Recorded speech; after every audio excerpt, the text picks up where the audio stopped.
KSAT 12, the 6 o'clock news starts right now. A drag show hosted by a church. It is planned for tomorrow in New Braunfels. It's getting a lot of attention and backlash online.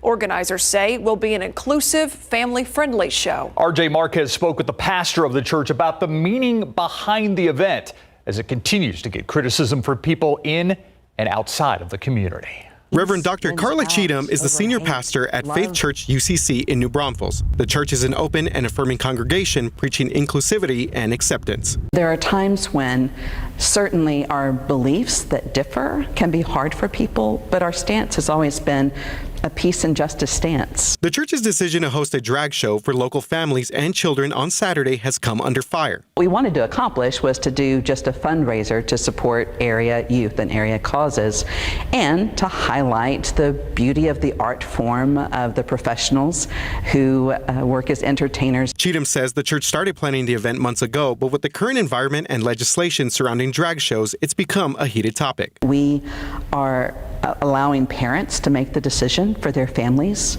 about whether they feel comfortable having their children come to such an event. We get that people want to protect children, and so do we. Many have voiced their opposition online. We reached out to people and groups who spoke out, but none responded to our request. Cheatham says she expects protests, and despite several threats, canceling would have gone against the church's mission. To change the event or to age limit it in any way, we had a concern that it would communicate to the drag community that we were agreeing with the rhetoric. And despite heavy backlash, Cheatham says she's received some support for what she says is a celebration of diversity. What have been most touching have been the people who've said, I may not completely agree with everything that your church stands for, but this is not my New Braunfels. This is not my town. The church sold 100 tickets for this event, which was actually sold out weeks ago. Carla tells us that she's been in contact with local law enforcement about security and any potential threats. Reporting in New Braunfels, RJ Marquez, KSAT 12 News. We're continuing to follow a situation out of Kinney County at this hour. The Kinney County Sheriff tells us dozens of migrants found overheated and dehydrated inside a train car. We're told more than 80 people are in custody. Around 60 others ran into a brushy area nearby. So far, the sheriff's office has not reported that anyone has died in this incident. We are continuing to gather more information. We'll bring it to you as it comes in. Meanwhile, border cities are bracing for the end of Title 42 next week. U.S. Border Patrol says more than 30,000 migrants have been screened and processed there since April 16th. Just this morning, 2,300 more people were detained. Our Jonathan Cotto joins us live from the U.S.-Mexico border in Brownsville. Jonathan, Homeland Security Secretary Alejandro Mayorkas toured the Rio Grande Valley today. So did he announce any plan for the end of Title 42? You know, Secretary Alejandro Mayorkas touched on several items during his visit here in the Rio Grande Valley. One of those was building pathways, legal pathways for those to seek asylum. He also talked about cutting off operations, human smuggling operations, as well as calling out or depending on a community response. And an example of that community response is right behind me. This is Camp Monument. It's a processing center, a screening center where migrants are then shuttled off, and it was only built and set up within the first 72 hours. U.S. Border Patrol Chief Gloria Chavez says this is a system that is efficient for them. She says since April 16th, they have screened and processed close to 30,000 migrants coming in through this area, mostly migrants from Venezuela, Colombia, and Ecuador. The goal here is to do intake processing, safety and transportation to border facilities, patrol stations, and ports of entry, since Title 42 hasn't expired just yet. Secretary Mayorkas highlights the details of a post-Title 42 environment. We will be using our expedited removal authorities under Title 8 of the United States Code. That allows us to remove individuals very quickly. We will, by May 11th, finalize the rule that we published in a proposed format that provides that individuals who do not access our lawful pathways will be presumed to be ineligible for asylum. Now, both Chief Gloria Chavez and Secretary Mayorkas say the Rio Grande Valley are no strangers at dealing with this type of situation. They had to deal with it back in 2019 when this border sector dealt with an increase in migrant crossings, and they will continue to do so efficiently and effectively. Reporting live from Brownsville, Jonathan Cotto, KSAT 12 News. Thank you, Jonathan. A man is now in police custody after allegedly shooting at Bexar County deputy constables. That incident happened about 10:45 this morning, according to Sheriff Javier Salazar. Deputy constables went on to serve an eviction notice to Gerardo Mendiola at an RV park on FM 78 and Gibbs Sproul Road. Sheriff Salazar says Mendiola shot at two deputies, almost hitting them during that process. He then barricaded himself in the RV, leading to about an hour-long standoff.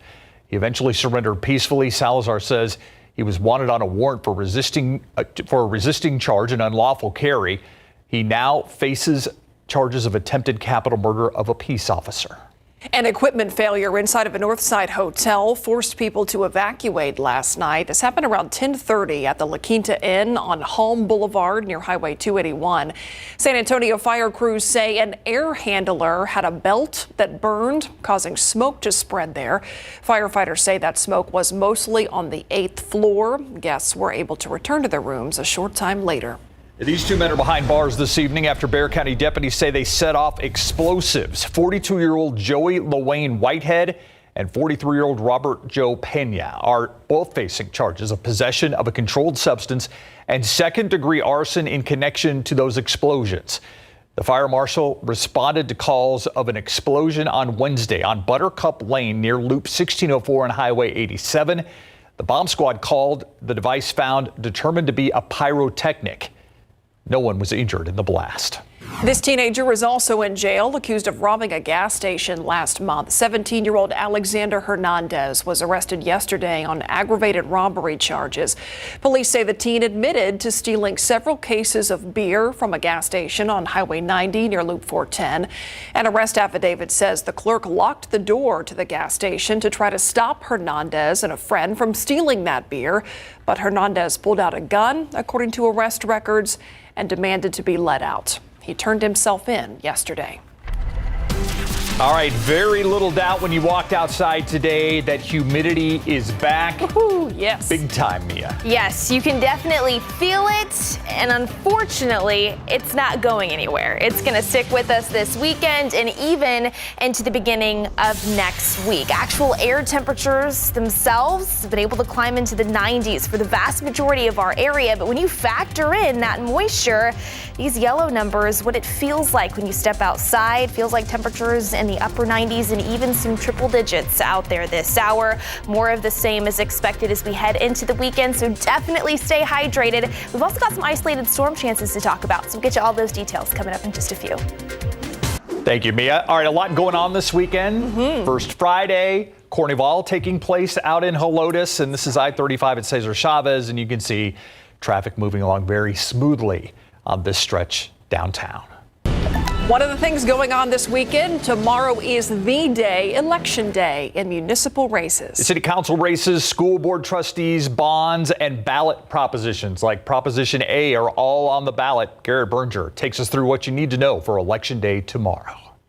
With early voting done, the Bexar County Elections Administrator says in-person turnout wasn't exactly what she'd hoped. So, yes, it's higher, but our expectations were a little bit higher. Within just San Antonio, a political consultant says turnout between in-person and mail was down from 2 years ago. No, she said the mayor's race isn't competitive, and the 2021 election, which included an effort to strip San Antonio's police union of its collective bargaining power, had an unusually high turnout. So what we could also see is the electorate sort of normalizing back to normal turnout levels. Both women note that mail ballots are down. So like there's another 10,000 people voters that I'm like, okay, you usually vote.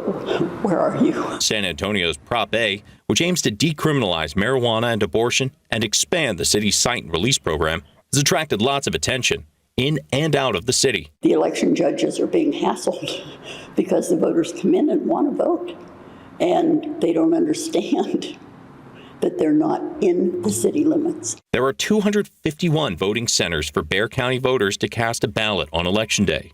No matter where you live, you can vote at any of them. The only exception is for Southwest ISD, which has its own polling locations. Even though 3 of them overlap with the county vote centers, school district voters who want to vote in San Antonio or Von Ormy's elections will have to cast 2 separate ballots. Garrett Berger, KSAT 12 News. So that's Election Day happening tomorrow night. I'll be hosting a live Election Night live stream starting at 7 o'clock.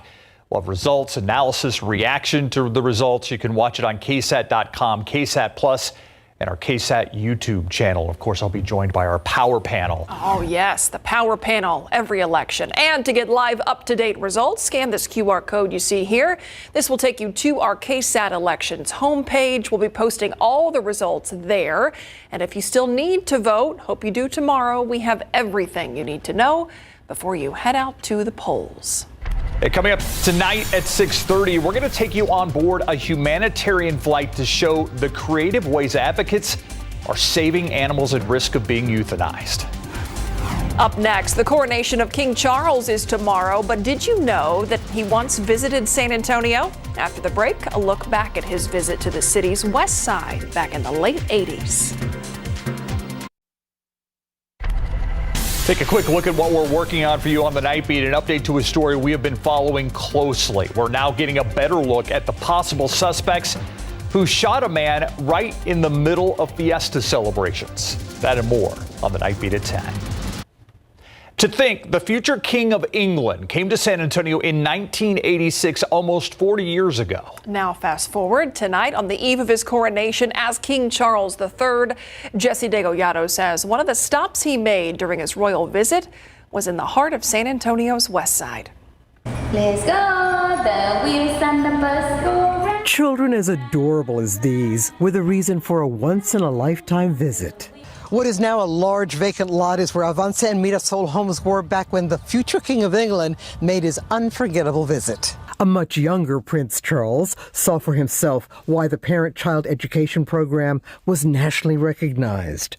What was happening in the West Side, far away from from England?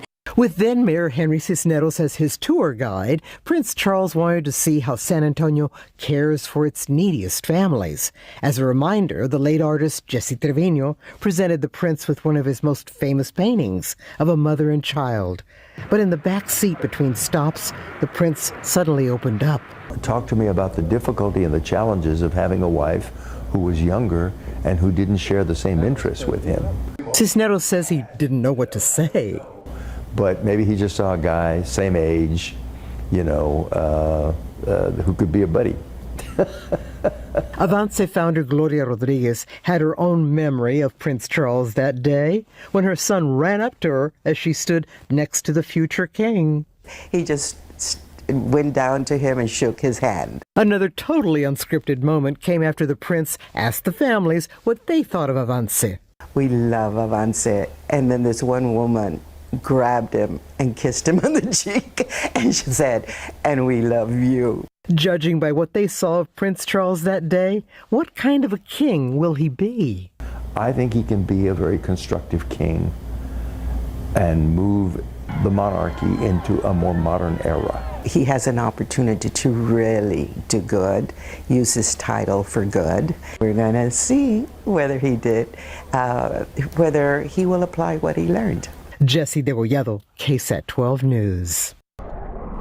I love that. A woman kissed him right on the cheek. Yep, just went right up to him. Who cares what protocol is? All right, so, I said there's a lot of stuff going on. I know there's some Cinco de Mayo events that are happening tonight as well, Mia. So we are really in for it. I mean, I'm hoping it'll cool off a little bit tonight. After the sun goes down, yes, it will start to cool off, but it's still just going to be muggy out there. So you're definitely going to feel it. You're going to notice it this evening and into this weekend as well. So speaking of which, let's get you a look at our weather headlines. 3 big things that we're monitoring, not just into this weekend, but really into the beginning of next week too. So temperatures, very summer-like. I know it's the first weekend of May, but it is going to feel like summer. Highs in the upper 80s and low 90s 90s each weekend day, but with the added humidity, elevated dew points feels like temperatures. What it feels like to your body when you step outside, those are going to climb into the upper 90s and even triple digits out there. So heat safety is going to be very important for any outdoor weekend plans as well.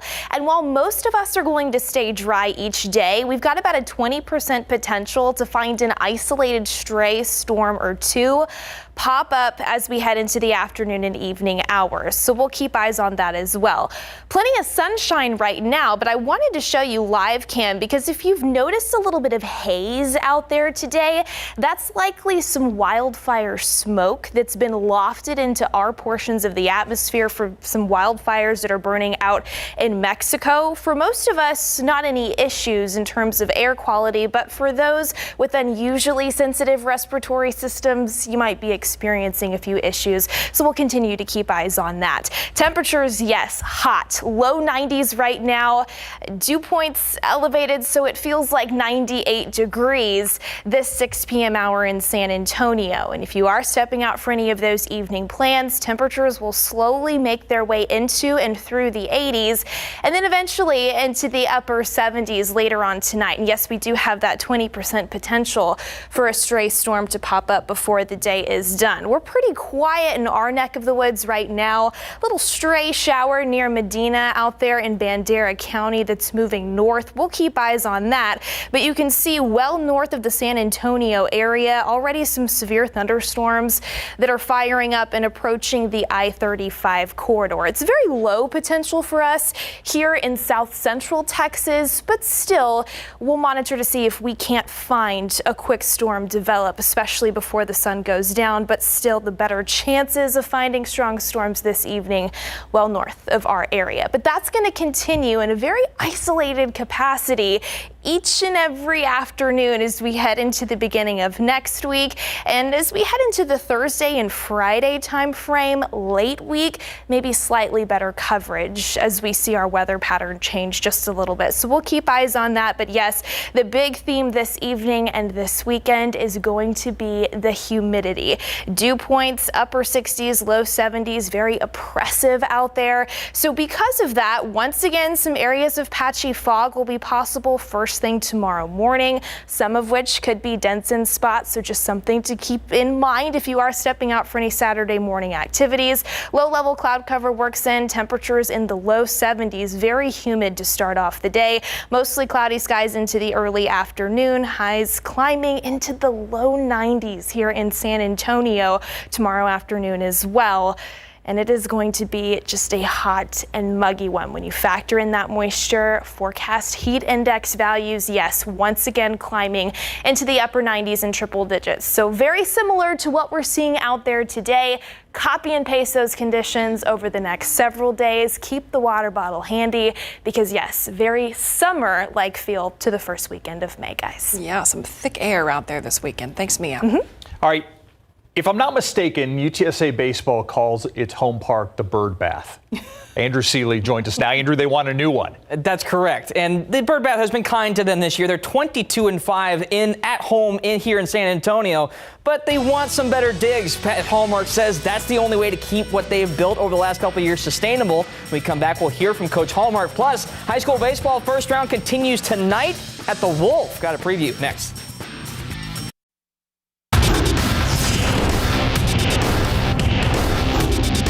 We had home advantage, and now we play at neutral field. And it's just a minor league field, and that's like awesome to play on. Brackenridge baseball will face McCollum tonight at the Wolf with a chance to advance the area round in big board sports. The Eagles opened this year's playoff run with a 6-3 victory over McCollum at Diz Reeves Field last night. Brack jumped out to a 3-0 lead, then pieced together another 3-run inning in the bottom of the fifth to provide enough insurance to secure the victory. The Eagles now have a chance to do something they haven't done in a while, advance past the by-district round of the playoffs in back-to-back seasons. Brackenridge probably wouldn't have had that chance if they didn't set the tone early. The first 3 runs were like everything we needed. Without those runs, they would have changed the game completely. Coming into this game, we were very excited, and we were like just happy to be back. And like we were 4th place, but we knew we could beat them. And now we're just like we're hyped right now, but we're trying to keep it cool. First pitch at the Wolf is tonight at 7 p.m. We'll have highlights from this one tonight on the Night Beat. UTSA baseball suffered a difficult setback at home Tuesday night, but the Roadrunners returned to action this evening at the Bird Bath to continue their 7-game homestand with the start of a 3-game series against Rice. UTSA is 33-12 on this season, and a large chunk of their success has come at home, where they're 22-5 overall. Head coach Pat Hallmark might be pleased with the results, but he also knows that the only way to maintain what he and the Roadrunners have built is to build a new stadium. We play in a high school. It's not even a high school stadium. It's a JV stadium. That's what my kids tell me, and they both play high school baseball. So I'm not here to complain about it. My kids don't complain about it. You start the game, it's 90 feet to the bases and all that, and we kind of use it as a chip on our shoulder, right? Like other people don't think they don't respect us as much because of the stadium. Well, we can play baseball, so it's all good with us. But that's what we need. That's what we need to make this thing sustainable. Game 1 between UTSA and Rice is already underway. We'll have those highlights for you tonight on the Night Beat as well. UTSA tennis has officially hit the road to Austin. The Roadrunners are currently preparing to take on Pepperdine in the first round of the NCAA tournament. This will not be their first time playing in the state capital. They've faced UT twice in the last 2 seasons. Will that experience help them? I do. We played them last year. It didn't go great, but we played them again this year, and we competed very well. And I think the way we're playing right now, we can do it. The first round gets underway tomorrow morning at 10 a.m. San Antonio FC has hit a rough patch early this season. They've gone 4 straight matches without a win in USL competition, and they've only scored 2 goals in that span. The Alamo City club is hoping to get a boost from the return of Sam Adeniran, who played a key part in last year's championship run. Adeniran is back in San Antonio on loan from St. Louis City SC, and he's still adjusting to this year's SAFC roster. These things take time when you first come into the team, when you first come back from being away with new guys, and different playing styles. But every single guy in that locker room is capable of doing what Alan wants us to do. So I think that as long as we just, put our head down and do exactly what he needs us to do, then, the sky's the limit. San Antonio hits the road to Las Vegas for a rematch against the Lights Sunday evening at 5 p.m. Last weekend, they drew them 1-1. Now they get a chance to right the ship and get back in the win column. All right. Thank you, Andrew. You got it. Coming up after the break, we're going to tell you about the links some people are going to locally to save animals.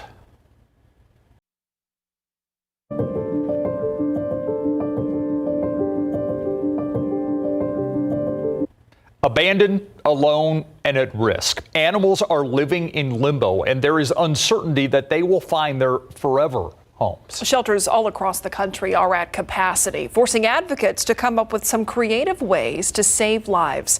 Stephen Cavazos tells us about a solution that takes us on board a humanitarian flight. All right, let's talk pets, because some say these numbers are pretty concerning for the city of San Antonio. And around the country, we are seeing about 900,000 pets that are euthanized each and every year. So while some say the problem may be in the streets, some say the solution is in the sky. Instead of just flying around in a circle, I could actually get in the plane, go meet some people I never would meet, see places I'd never would have seen, and help all involved. My name is Brian Tamstra, and I'm a volunteer pilot with Pilots and Paws. Tamstra has had a long-standing love for aviation and animals, and he just completed his first flight for the organization. Hey, how are y'all? It was a great experience. You kind of get hooked up with a dog in need through a message board and work through them and to coordinate the pickup, the drop off to a foster family. And it was really interesting because the lady who was doing most of the coordinating was from Wisconsin. So I thought that was kind of unique that she found a dog in Groveton, Texas, which is a tiny town in East Texas, and found a foster family for them in Georgetown, Texas. Here's how it works. Volunteers associated with animal rescues communicate with volunteer pilots through an online message board. A volunteer associated with a rescue just needs to request a transport and then fill out information on the animal, along with the city and states of the pickup and drop-off. Most volunteer pilots can fly 250 miles. Beyond that, other pilots can help with different legs of a transport. It makes, a more reachable experience when you have a pilot that can fly a couple hours instead of trying to find somebody, 2 or 3 people to drive 6 or 8 hours. So it definitely broadens the horizons, I guess, in terms of animal rescue. Jason Chipkin is from California. He has been with Pilots and Paws since 2008 and has flown between 40 to 50 rescues. He calls the feeling rewarding. Fast and efficient is the name of the game. The flight itself, the dog's a little nervous and everything like that, but then when you get to the other end, the adopting family is so excited, and it's kind of like a weight off your shoulders, like, okay, there's one more saved. Well, let's head back and start getting the next one ready. Joe Brendel lives in Wisconsin and is associated with several animal rescues across the country. She coordinates about 3 to 4 flights a week. Most recently, she arranged for Hamster to fly this little guy out. However, she points to a specific problem, and that's a lack of spay and neuter. So we need laws that are made and enforced, and they needs to be spay and neuter laws down there. It has to stop. That's the key to everything. Brendel says when shelters become overcrowded, animals are at risk for being euthanized. That's why she calls Pilots and Paws life-saving. If this puppy didn't leave the shelter, he was going to be killed. He was left on the side of the road by somebody, and he was lucky he wasn't killed. And the animal control officer picked him up. And Sharon with the shelter reached out to a rescue, and then to me, and then I reached out to Pilots. Within an hour, Hamster arrived to his destination, and this puppy arrived to his new start in life. Hamster believes Pilots and Paws is just one way to turn a passion into a purpose. The people dropping the dog off, they were very appreciative because it's a passion of theirs. And then the people we dropped it off to, the dog kind of is what brought everybody together. I think that what I take away from it is there's always a way to help. So we want to hear from you. Scan this QR code and tell us what issues you want us to address or what creative solutions that you have come up with. Don't forget to subscribe, to hit subscribe on YouTube, and as well, like us on Facebook. After the break, more than 300 athletes with physical disabilities competing in the Texas Regional Games. Happening right here in San Antonio. Find out what it means to these athletes competing next.